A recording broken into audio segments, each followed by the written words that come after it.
Sobrang nakakagulat na balita. Grabe si Lacson tumistigo na. Naiyak si Amy Marcos. Nilaglag na ng kapatid, aarestuhin nasa Senado. Ayon sa nakalap nating impormasyon, pinahiya ng mga kaalyado ni PBBM si Senator Amy. Niyanig di umano ang Senado. Gustong siraan si PBBM ni Senator Amy pero wala nang gustong maniwala sa kanya sa Senado. Grabe si Lacson tumistigo na. Naiyak si Amy Marcos. Nilaglag na ng kapatid, aarestuhin nasa Senado. Tara, panoorin natin to.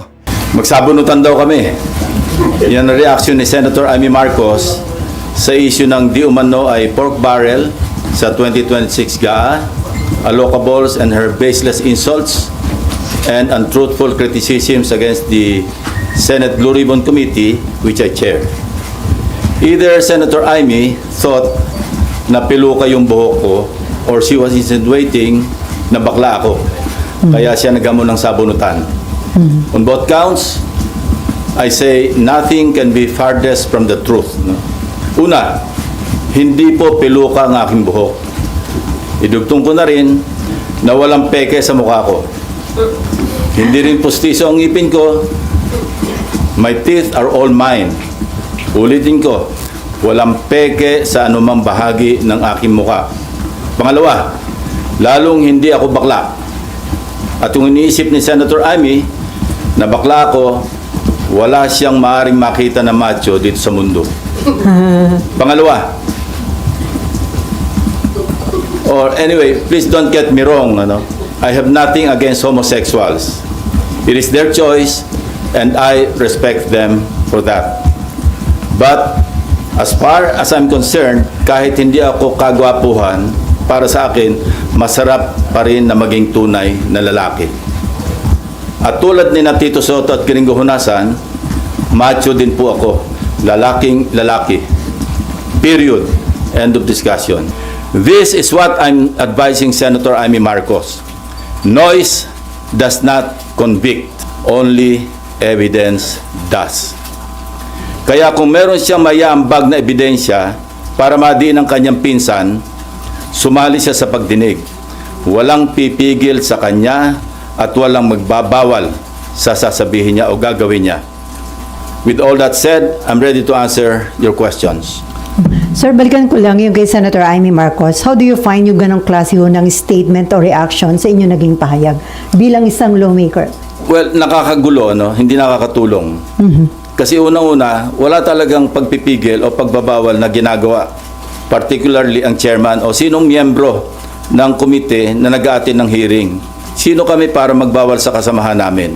No? So talagang masyadong insulto sa integridad ng Senate Blue Ribbon Committee. Sa amin lahat, for that matter.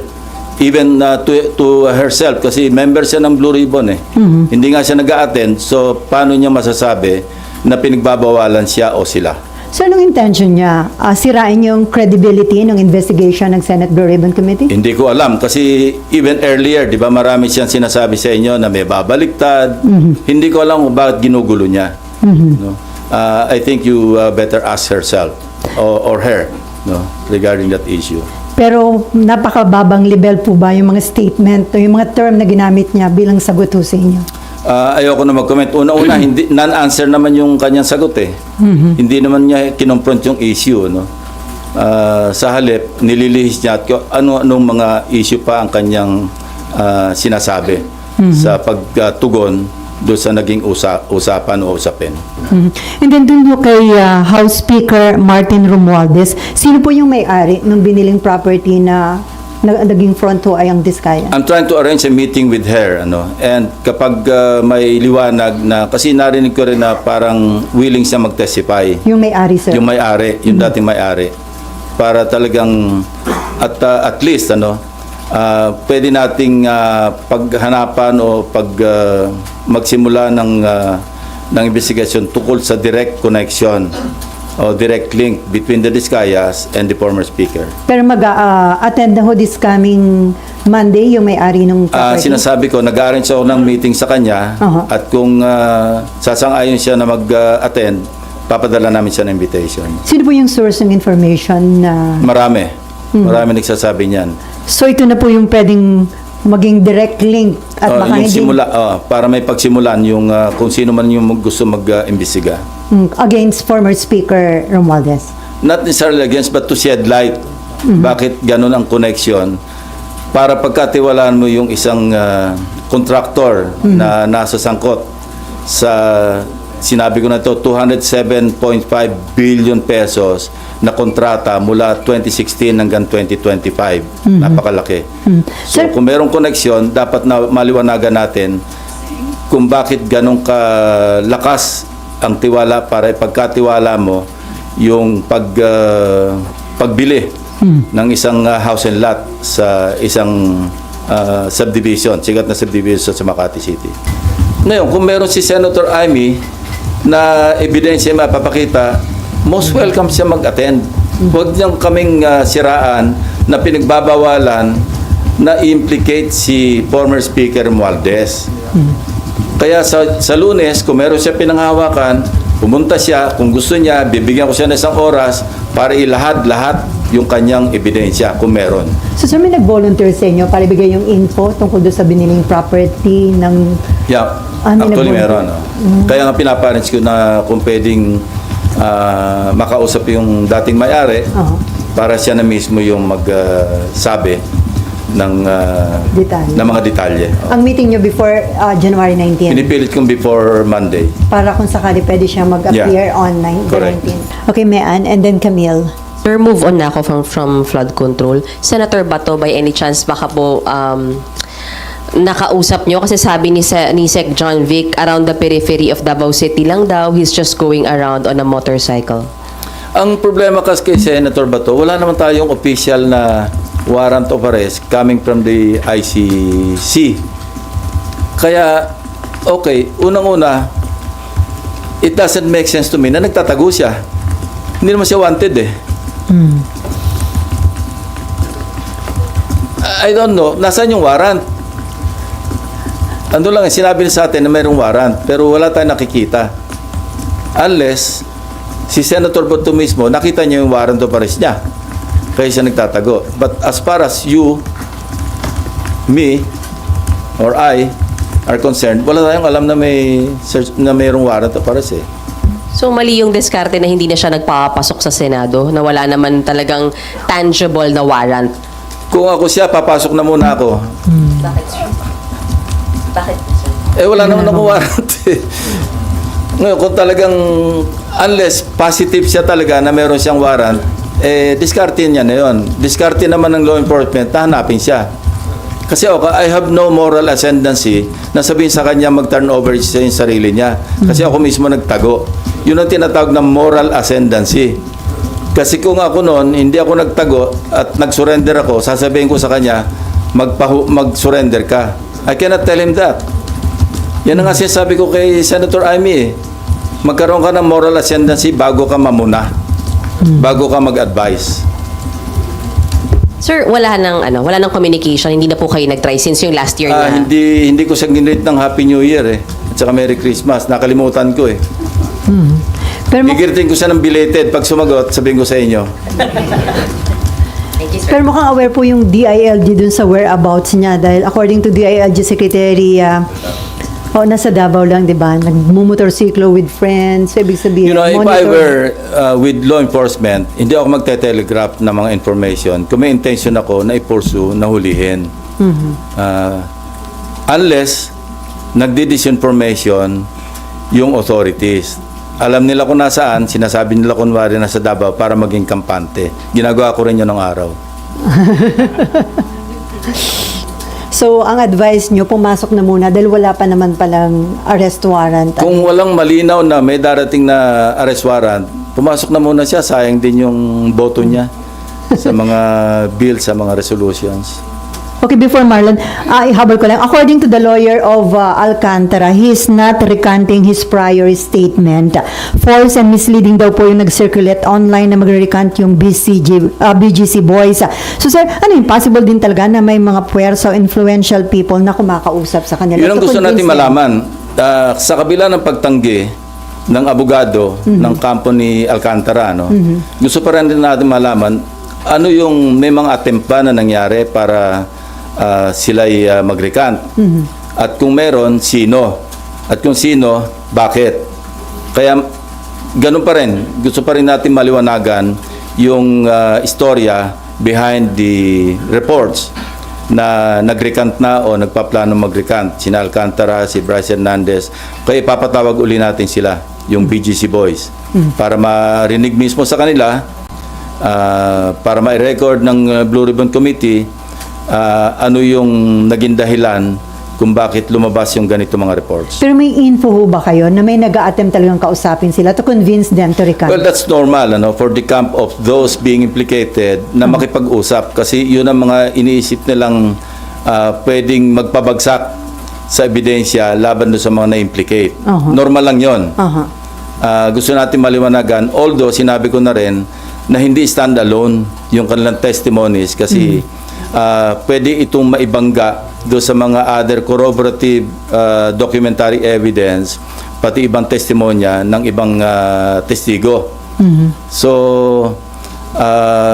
pero siyempre may epekto 'yon maski papaano doon sa ebidensya lalo na sa pagdating sa trial kasi guilt beyond reasonable doubt ang threshold.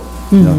Sa pagpapile ng kaso, yung probable cause or yung sinasabing reasonable certainty of conviction, medyo mababa yung threshold.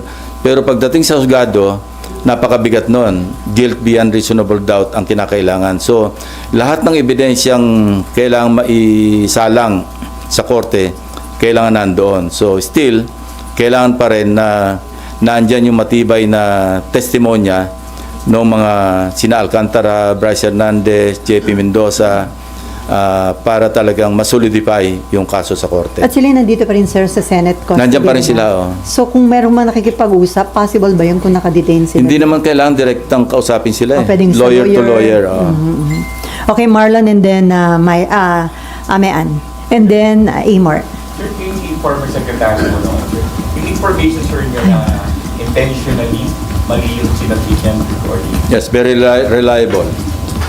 Sir, may witness, sir, na harap to testify on that. Meron. And what do you make of that, sir? Well, deliberate. Ibig sabihin, no-cover up niya talaga. Kaya looking back, naalala ko, meron siyang binanggit tungkol sa ilahad ko sa aking privilege speech doon sa nauhan. Ang sabi niya, mali raw yung grid coordinates. Although sigurado kami, kasi personal naming pinuntahan ng teams namin, yung mismong ghost flood control project. At nakausap mismo yung barangay chairman, mga tao doon, na talagang merong nakalaan na proyekto na hindi nagawa. No? So, doon pa lang, kasi nag-flashback sa akin yun eh. Kaya pala, sinasabi niyang ang grid coordinates daw mali, yung pala, nasa utak niya, alam niyang minali niya. Hindi naman kami, kasi at that time, sa privilege speech ko, wala pa naman yung sumbong sa Pangulo website eh. At least yung first privilege speech. So nag-relay kami sa sarili naming sources. But eventually, I think sa second namin, nag-relay kami sa sumbong sa Pangulo. So, ganito kasi yung istorya. Ang unang report, 421 out of 8,000, di ba? So yun, bloated yun. Why? Because when the AFP, yung composite team or teams ng AFP, PNP, yung DepDep, kung pupunta sila sa isang lugar para mag-inspeksyon ng suspected ghost flood control projects at mali yung grid coordinate, siyempre wala sila makikitang project. So i-report nilang ghost yun. So ang outcome, masyadong bloated yung 421. So substantially, lower dapat yung bilang ng ghost flood control projects. Yun ang naging resulta nun. And the DPWH is now trying to rectify by comparing yung multi-year planning and scheduling. Kasi yun yung nasa plano, alam mo, multi-year. Ko-compare sa PCMA, yung sa monitoring. Pagka nagtugma, yun talaga yung grid coordinates. So yun ang ginagawa nila ngayon. At merong isusupina namin doon sa STECOM tulad ng sinabi ko kanina, yung DPWH. Nag-usap na kami ni Secretary Vince Dizon tungkol dito. Magpapadala siya ng 2 USEC para mag-testify at dalhin lahat yung dokumento kasi doon sa STECOM. Sir, anong ibig sabihin sa complicity ni Secretary Bono ang doon sa Ghost Flood Control Project? Well, maliwanag. Maliwanag kasi even sabihin natin hindi siya maging principal, sa cover up pa lang, no? Kitang-kita mo yung kanyang complicity. Now, Secretary Bonoan is in the United States. More or less, may idea naman kami, yung authorities, kung nasan siya doon. And minomonitor naman siya ng ating embahada ron. So, kung may lalabas na warrant para sa kanya, and kasi papadala namin siya ng subpoena. At siyempre, hindi siya makakarating, makokontempt siya at pa-issue din namin ng warrant.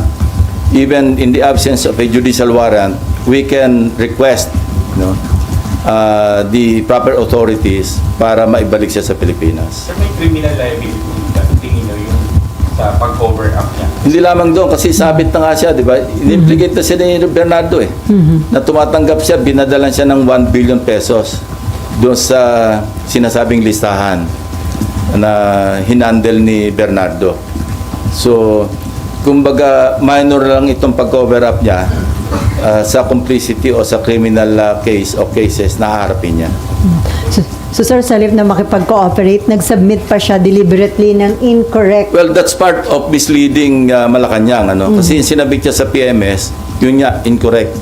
And this information came precisely from the DPWH.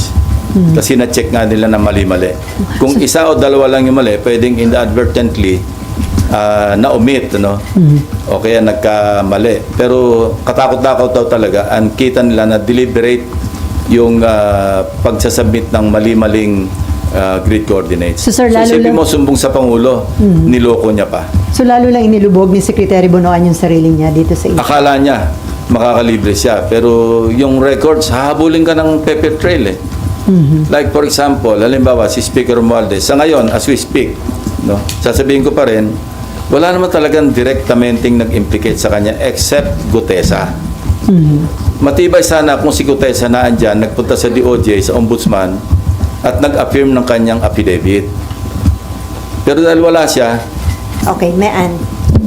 Sir, yung maling grid coordinates ni Sec Bonoan, so technically niloko niya si Pangulo. hindi technically, niloko niya si Pangulo.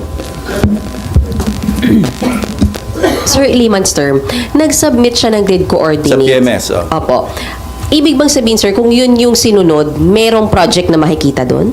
Hindi. Ano- Pag mali-maling grid coordinates, siyempre, walang project doon sa grid coordinates. Mali eh. So pag inspection nitong DepDep ng AFP, ng PNP, wala makitang project, i-report nilang ghost yun.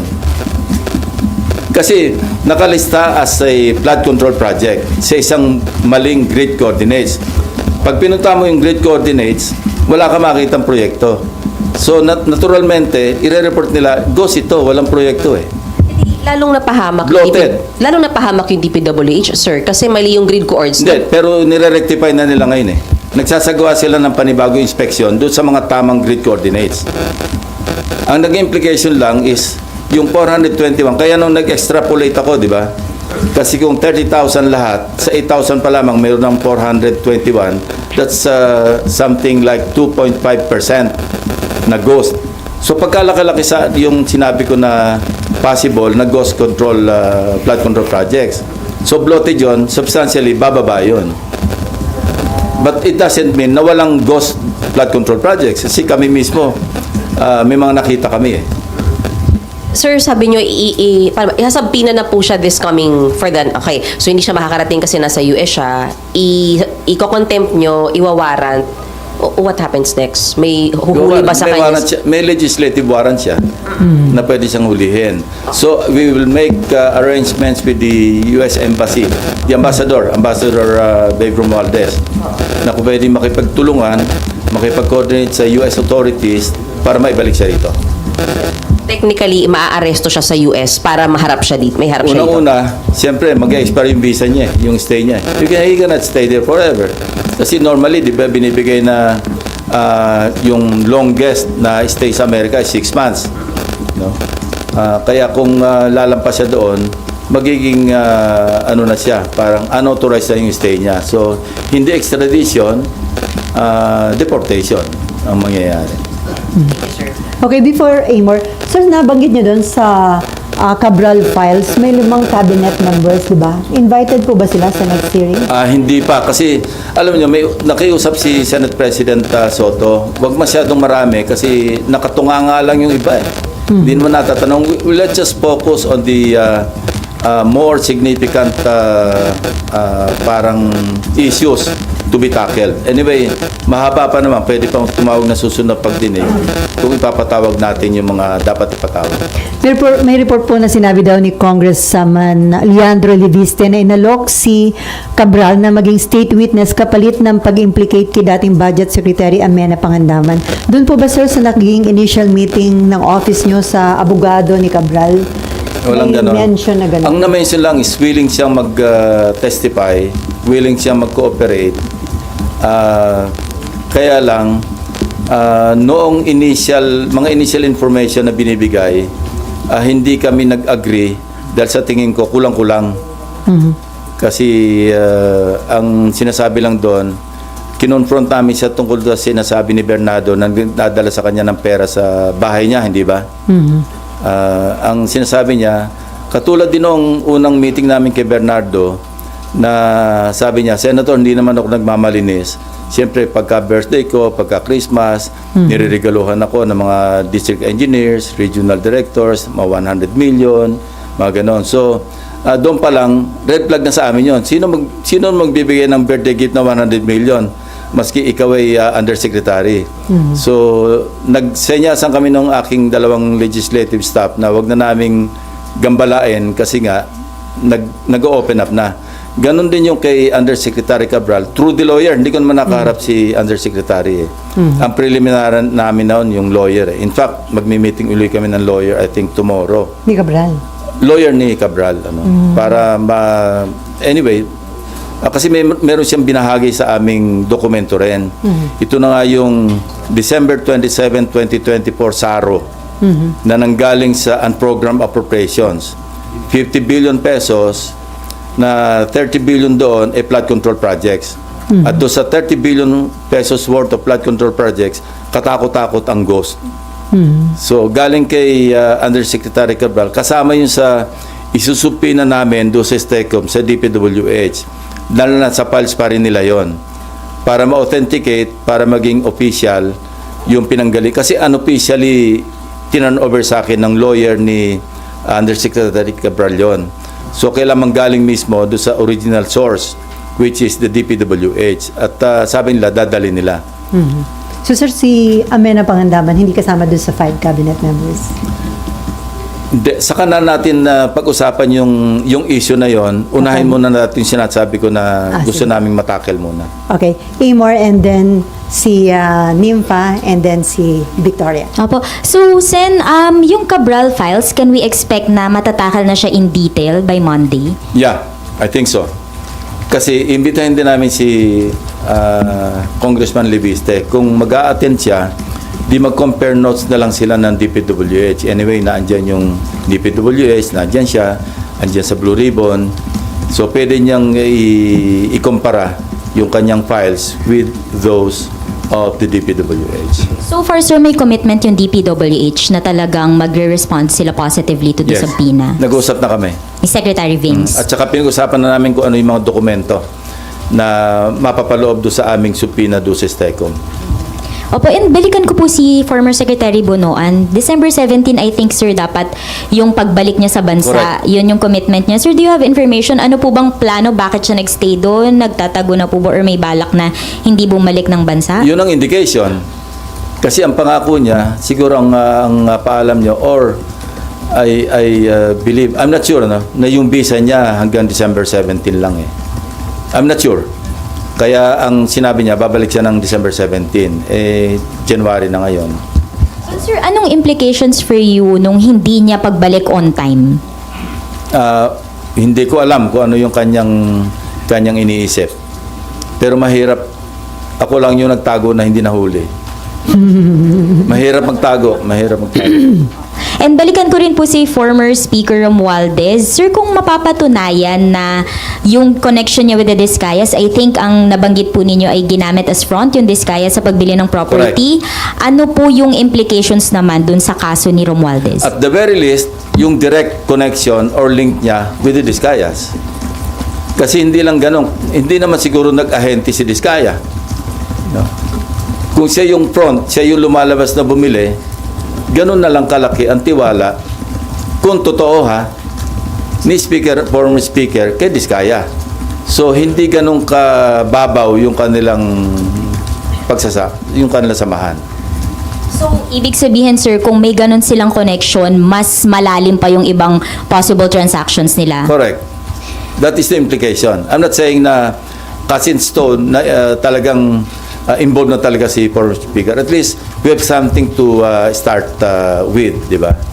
And sir, yun pong pagbili ng bahay, kinonfirm po yun nung may-ari, nung dating may-ari, na si former Through- speaker at Discaya yung bumili. Through third parties. Yeah. Naikukwento niya nga yan eh. Kasi ang isa sa mga kwento, nung mapanood ng mga maid, sina Discaya rito, ma'am, yan yung bumili ng bahay mo Ganon. Yun yung konting detalye, no? But these are, of course, hindi galing sa, so to speak, yung horse's mouth. Kaya gusto natin, maimbitan mismo yung former owner na siya na mismo magsabi na ang kausap niya, mga Discaya. But hindi lang isang source ito, maraming sources ito. I've spoken to at least 3 sources na pare-pareho yung sinasabi. Pero di pa sure na darating may ari, sir, di ba? Hindi pa nagkakausap, pero may mga indication na gusto mag-testify. Pero sir, wala kayong hawak mga dokumento Wala. ng bentahan, Wala. ng proper, wala pa. Okay, meron ka pa? Okay, Nympha. Thank you. Sir, pa-clarify lang, tama po ba yung sinabi niyo kanina na si Bernardo is seeking custody kay... Hindi. It's the other way around. Okay. Si General Torre po. Nagulat siya nung meron nag-offer sa kanya na magbigay ng sanctuary. Kasi wala naman sa custody ng Senate si Bernardo. No? I think this happened before his third appearance. No? Nung he was about to appear for the third time yata, ewan ko kung nakailan na siya. Nung nagkausap kami, kinuwento niya sa amin yan na sinabi sa kanya na pwedeng mag-seek ng sanctuary kung gusto niya. Pero pag labas niya doon sa pinanggalingan niya, nakita niya si General Torre. Umatras siya. Sabi niya, doon na lang ako kay Senator Lacson. Although he was not under my direct custody at that time. So nakita niya mismo at hindi siya pumayag na magpa-custody kay General Torre. Hindi ko nga alam. It was a big and still a big wonder sa akin. Bakit napasok sa picture o sa scene, sa eksena, si General Torre? Sir, papatawag niyo po si General Torre? Hindi pa. Gusto mo natin marinig kay Yusek Bernardo. Although nasabi niya na sa akin yan, hindi niya palang na-testify. Pero nasabi na, hindi lang sa akin, kundi sa harap mismo ng aking mga kasamang abogado. At meron din siyang kasama noong naikwento niya. Nagulat nga rin ako. Hindi na GPNP si General Torre. Hindi na, that time, hindi na. Hindi pa rin siya MMDA. Kaya nga sir, anong authority niya para... Hindi ko alam. Pero sir, nakausap niya kayo or na-communicate kay General Pinolunteer Torre? ni Yusek Bernardo sa amin yung information. Okay. Nawaglit lang sa isip ko na i-pursue yung angulo na yon. Kasi ang dami nating inaasikaso pa mga issue at that time. Now, it just occurred to me, kasi naulit-uli yung usapan na yon doon sa aming meeting last Monday. Hindi ko na sabihin kung sino mga kausap. One of them, si Secretary Vince Dizon. So, Sir, kailan yung nangyari yung insidente? Yung nag-ano? more or less, before yung last appearance niya eh. Yan. Yung ano sir, yung may... Third na yata yung appearance niya na yun eh. yung before nung parang may, so ano yun, supplemental, ano siya, testimony? Yeah. Yung huling-huli, bago yung huling-huli, between the second and the third. Kung third yung huli. Sir, kung doon sa mga BGC boys, nagkaroon ng issue ng possible na pag-recant, pagdating kay Yusek Bernardo, ito determinado na talaga sa kanyang testimony. Kasi just like Henry Alcantara, nakapirma na siya ng MOA eh. So, Meron na siyang commitment. Well, anytime pwede mangyaring umatras, pero anong mahihita nila? They are applying to be State witness. state witnesses or at least ma-discharge sila pagdating sa korte na maging state witness. And halimbawa si Alcantara, it won't make sense na mag-recant siya kasi nakapag-restitute na siya eh. Di ba initially, ilan yun? 100 million. Tapos nagdagdag pa siya ng another 7. Anyway, paano siya magre-recant? Ano yung sinuli niya? So mababaliwala yung kanyang panibagong statement at ma-expose pa siya sa another kaso na perjury. Kami mismo sa Blue Ribbon, we can initiate filing of perjury charges against him. And since na ipasa yung RA 11594 noong 2021, ito yung principally authored by the Senate President Soto, tinaasan yung ano dyan penalty naging prison mayor, no? Indeterminate sentence na 6 years and 1 day hanggang 12 years. Depende sa gravity ng offense. Kung may aggravating circumstance, pwedeng umabot hanggang 12 years. Ano? Tapos kung government official, perpetual absolute disqualification. May multa pang 1 million. So sir, on Monday, meron bang surprise witness? Depende.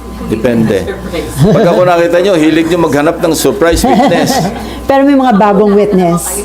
Bago na lang. At tingnan natin, actually, itong mga surprise witnesses, ito yung nakapagbigay ng mga bagong information, di ba? Na actually, minsan nakakagulat na hindi natin in-expect.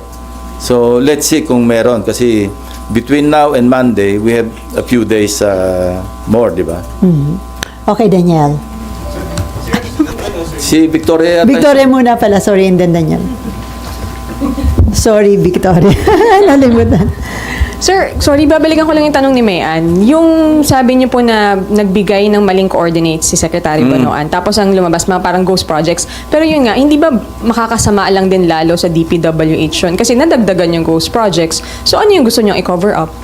Nadagdagan yung... Hindi, ang kino-cover up niya kasi somehow meron siyang complicity sa mga ghost flood control eh.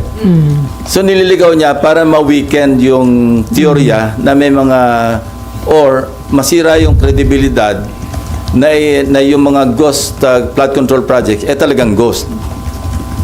Nakita mo yung logic, di ba? Na kasi pag pumalpak ka sa mga 3, 4, 5 ghost, ibig sabihin, wala yung sumbong sa Pangulo website, hindi reliable yan. Wala yung credibility na mga ghost, mali-mali yan, hindi talaga ghost yan. Probably, ganun lang naisip ko na motibo niya. Bakit niya ililigaw? At that time, he was still a member of the cabinet. Kaya nag-flashback sa akin yung interview sa kanya na hindi, yung sanauhan, mali yung grid coordinates yan. Paano niya nalaman? Yung pala, nasa utak niya na talaga na minali niya yung sinabit sa sumbong sa Sir, Pangulo. Alam na ng Pangulo na... Probably, mali. kasi alam ng DPWH eh. I think the President was already briefed in this regard. And then sir, yung scope, sabi niyo hindi ito yung last na hearing. Ilan pa yung nakikita niyong hearings? And magtitingin pa ba kayo ng ibang projects sa Luzon, Visayas, Mindanao na ghost or substandard? Ginagawa na ngayon ng DepDep ng DPWH. Binabangganan nila yung MIPS at saka yung PCMA para accurate yung grid coordinates. Yun. So ilang hearing pa nakikita niyo, sir? Hindi ko masabi eh. Pero before the resumption Gusto of... na namin i-wind up kasi it's taking too much of our time. Kasi meron pa kaming political dynasty. Kasi sa Electoral Reforms Committee yun naka-refer, nakapag isang hearing na gusto namin tapusin. Tapos yung BARM election na in-author ni yung bill, in-author or resolution, in-author ni Majority Leader Subiri sa electoral reforms din yun, which I chair, which I would like to parang i-unload na, pero wala naman takers. So yun siyempre magko-committee hearing din kami doon eh. Pero sa may partial report na ba? Dina-draft. Mahina itong mga staff ko. Sabi ko before mag-break noong December, tapusin nila eh. Ngayon wala pa. Wala, nakatingin lang sa akin, walang tumatango. Meron pa. Sir, sorry, lalabas po ako ng flood control. May patanong lang po yung colleague ko, si Karen De Guzman. Ano lang po yung reaction nyo raw sa sunod-sunod na involvement ng mga police sa mga krimen? And meron kayong panukala, sir, na pagbabago sa disciplinary machinery ng PNP gawing parang AFP at PCG, isusulong nyo po ba ulit? Yes, yung paghihiwalay yung bibigyan ng more teeth, more power yung IAS, no? Kasi ang IAS ngayon parang adjunct lang ng PNP na hindi talaga truly independent. Yung Internal Affairs Service. Ang susi kasi diyan disiplina eh. Tapos ako, when I was PNP, isa lang naman yung parang pinaka-baseline o pinaka-importante. Leadership by example. Pag yung Chief PNP hindi tumatanggap, meron siyang moral authority na sabihan yung kanyang mga tawag kayong mangotong, huwag kayong mag-commit ng crimes. So, ganun lang yung sekreto. And, alam nyo, si General Tates used to be my aide-camp. He was then a lieutenant, inspector at that time, kasi hindi pa nababago yung rango. And alam niya yung style ko noon na si PNP. And I hope with the assistance of the DILG Secretary, pagtulungan nila talaga i-disiplina yung police. Kasi ang inuna ko nun talaga yung tawag ko, ICU. No? Inept, corrupt, and undisciplined police officers. ICU, ang tawag namin doon. So, sir, ipa-file nyo ba uli yan? I May think ipa-file kayong... Kung hindi ko na i-refile, ipafile ko ulit. Okay. Para talagang maging batas. May institutionalized. Thank you po. Okay, Danielle. Where is Danielle? Ampo na daw. Danielle. BGC Boys, kasi diba, isa sa mga unang binakpakan yung... Hindi naman binakbakan. Kasi parang nagiging track na nila, parang witness na eh. So, tingin nyo ba dapat off the hook na? Or No, dapat pwede silang mag-state witness doon lang sa particular na mga cases na kung saan nag-testify sila. Pero kung mayroong mga susulpot bang ibang, kasi ang daming projects ito eh, na hindi saklaw doon sa kanilang pinapasukan, ina-applyan to be state witnesses, hindi sila state witness doon. Hindi ba? Kasi sila yun i-implicate. Depende yun sa DOJ, depende yun sa korte. So, wala pa rin silang lusot sa iba.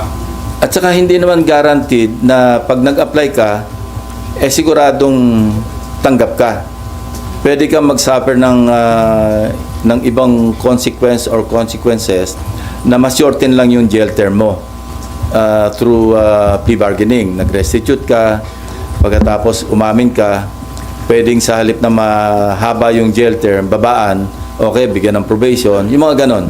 Ito yung parang sinabi ko sa kanila nung nag-uusap kami tungkol sa pagiging state witness. Ito yung mga options. Pwedeng hindi kayo makulong kasi discharge as a state witness. Pwedeng makulong pero mas mababa yung, or pwedeng masintensyahan pero under probation, hindi na kayo makukulong. Okay, before Mayan and Camille, sir, dun sa latest Pulse Asia survey, lumabas na bumaba na yung tiwala ng publiko na may makukulong at mapaparusahan na mga big fish. Ang sabi nila, pag daw maliliit lang, kapag may pera, hindi napaparusahan. Mas hindi pinagkakatiwalaan daw yung ICI at DPWH at mas pinagkakatiwalaan nila ang media at civil society organization. Hindi mo ba masasisi? Rightly so, no? Kasi kailangan mag-under-promise ka, mag-over-deliver ka. Huwag ka mag-over-promise tapos mag-under-deliver. It seems na gano'n na nangyari kasi quite so often, narinig natin yung before December, may makukulong. Before December 15, before Pasko, may makukulong. Tapos yung New Year eh. So sa perception, siyempre, ng tao, may mangyayari ba talaga rito? Kasi nag-promise ka, hindi nangyari, maski pa paano, bababa yung expectation, bababa yung trust. So, that would explain kung bakit bumaba yung trust ng mga mamamayan natin sa mga institutions. Pero sir, sa tingin nyo, seryoso pa rin naman yung administration? Very serious. Very serious. That I know for a fact. Kasi I've been talking to the DOJ, Ombudsman, seryoso talaga. Okay, Camille and then Marlon.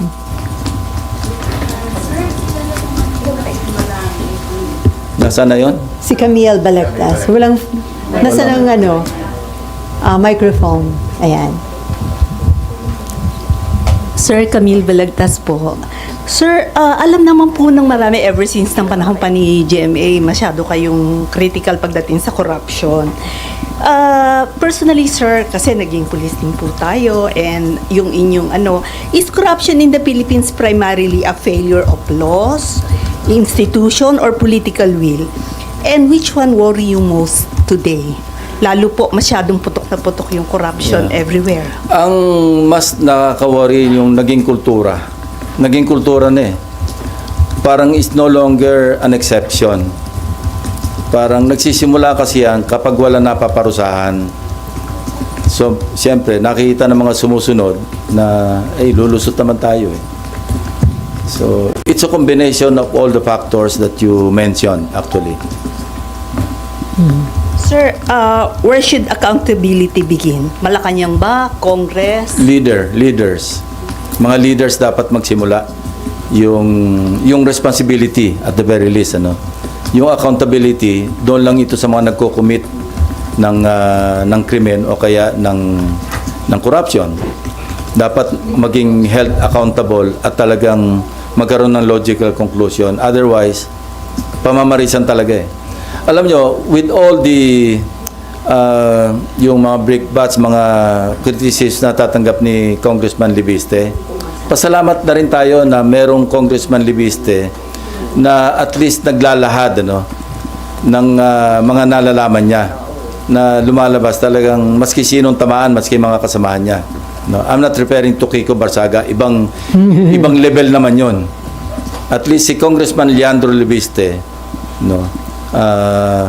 being raw, very raw as he is as a politician, hindi yung para makapag-put on the spot sa mga iba't ibang personalities. Wag na yung may motibo siyang political. The mere fact na meron siyang sinishare sa media, sa atin, at least merong vanguard, merong parang deterrent na merong isa na talagang magsasalita come what may. Anyway, on the side lang ito. Nag-message nga sa akin si Senator Legarda. Sabi niya kung pwedeng ma-advisean to at least calm down a little. In fact, nag-arrange ka ng meeting si Congressman Libiste with me. And yun ang request ni Senator Legarda kasi nga dumadaing daw sa kanya. Bakit sabi niya, bakit si Senator Lacson ganun din naman ang ginagawa? Bakit ako ganitong katindi yung balik sa akin? So ito yung pagiging raw na hindi niya alam yung laro sa politika. Na siyempre pag bumabatikos ka, mag-expect ka rin na babalikan ka. Not necessarily totoo yung binabalik sa iyo, pero ilalagay ka rin sa position na maging defensive ka. Ako, I've stayed long enough sa politics to understand na mangyayari talaga yun. But Congressman Libiste, that's why, somehow, my heart goes out to him, lalo nang dumaing, umiiyak daw kay Senator Legarda. Bakit ganito yung paninirala sa akin? Alam ko, Senator Ping, dumaan din siya sa ganyan. Pero mas matindi raw yung balik sa kanya. So, sir, may intention na patahimikin si Libiste? Well, from several quarters, why not? Kasi nga, siyempre, tinatamaan sila. Di ba ganyan din ginawa sa akin ni GMA? Hanggang sa talagang nag-fabricate ng kung ano, Ador Mawanay, ginawa akong money launderer, ginawa akong drug lord. Ganyan, part ng ano yan eh. At that time, kasi neophyte din ako noon, I could not understand. But now, looking back, naintindihan ko na. Yun talaga yung laro eh. So, may schedule kayo na meeting with Congressman Leandro? Hindi pa na-schedule, pero noon pa yan eh. Noon pa nagre-request ng meeting. Dahil nag-worry si Senator Nangingi lang Loren? ng advice. Not through Senator Loren. Direkta naman siya. Meron naman ng number sa kanya. May number ako sa kanya. Kaya... Ano advice niyo sa kanya, sir? Okay, Leandro. Wag yung bara-bara. At sabi ko na rin kay Senator Loren na parang i-telegraph niya ng konti. Wag yung araw-araw nasa TV siya. Kasi di ba nakakaumay din? Okay, Marlon. Sir, initially, yung binabanggit niyo na 421 ghost parks, or less than that, initially sa may figure kayo nun? Hindi, sila yun eh. Doon nang galing eh. Kaya nag-extrapolate ako sa 30,000, kung 2.5% ang ghost, tapos inequate ko doon sa total amount na mga flood control projects, doon lumabas yung pagkalaki-laki numero. And I remember, I recall, during the hearing, di ba kinonfront ko si Undersecretary Bisnar? And parang very reluctant, tentative yung kanya sagot. Hindi diretso. Yung pala, at that time, he already knew na merong ganong pangyayari na mali-mali yung grid coordinates. Hindi siya makasagot ang diretso nun eh. Di ba umabot kami sa 471 kasi sabi niya may nadagdag pang 50-something. Pero very tentative ang sagot niya noon. Nahalata ko yun eh. Bakit hindi sa definite? And I know him kasi being a former police officer himself, na nakatrabaho ko. Alam ko, iba yung niya, hindi siya yun eh. When he was answering my question during the last hearing. So anyway, this will be clarified, as I mentioned earlier, sa Monday. Kasi sabi ko, mag-ready ka because I'll ask you these questions. And you should be prepared with all the documents. And he and Secretary Dizon said yes. So alam na namin, tukoy na namin kung ano yung mga dokumento. In fact, the others, yung ibang dokumento, in advance na nila. But I want them to testify on the authenticity of those documents. And sir, yung previously ko sir, yung mga interviews sa mga Diskaya, they were saying the same thing.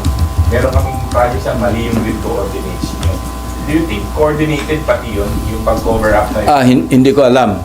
Although, yes, I remember, may sinasabing mali yung grid coordinates. Although ako, I will maintain na yung case studies namin, yung 6 na nakuha namin mga ghost projects, eksakto yun. Kasi hindi lang naman isang source ang pinanggalingan ng grid coordinates. Kinuha rin namin yung grid coordinates, hindi lang sa sumbong sa Pangulo, kundi sa DPWH website mismo. Kasi nasa open source naman yan eh. Alam namang i-research ng mga staff ko, yung sa open website, yung grid coordinates ng particular projects. Kasi may project description eh. So sa amin, tumbok namin, pag sinabi namin ghost, at least sa privilege speech ko noon, privilege speeches, alam namin ghost. Kaya with conviction yung delivery ko noon ng privilege speech. Sir, last question from Amor, pero bago kay Amor. Sir, some lawmakers o congressmen are planning to file impeachment complaint against the President and the Vice President. Pagdating to sa Pangulo, do you think marami pa rin siyang kaalyado at pwedeng hindi makalusot? No, ako, I cannot comment on that kasi pag na-transmit sa Senado yan, maging trial judge ako eh. So, ibabalik sa akin yan pag may sinabi ko, nag-comment ako tungkol sa impeachment, Pangulo man, Vice President man, o kung sinong impeachable official, babalik sa akin yun eh. Baka mapa-inhibit ako. Sayang naman yung maging boto ko for or against the respondent. So, I'd rather not comment pagdating sa impeachment, particularly or especially ng Pangulo at saka Pangalawang Pangulo.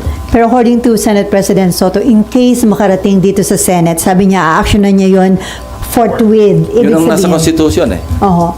So makakaasa na yung taong bayan na ma-actionan forthwith yung articles of impeachment. Yung kasi nasa Constitution, shall act forthwith, di ba?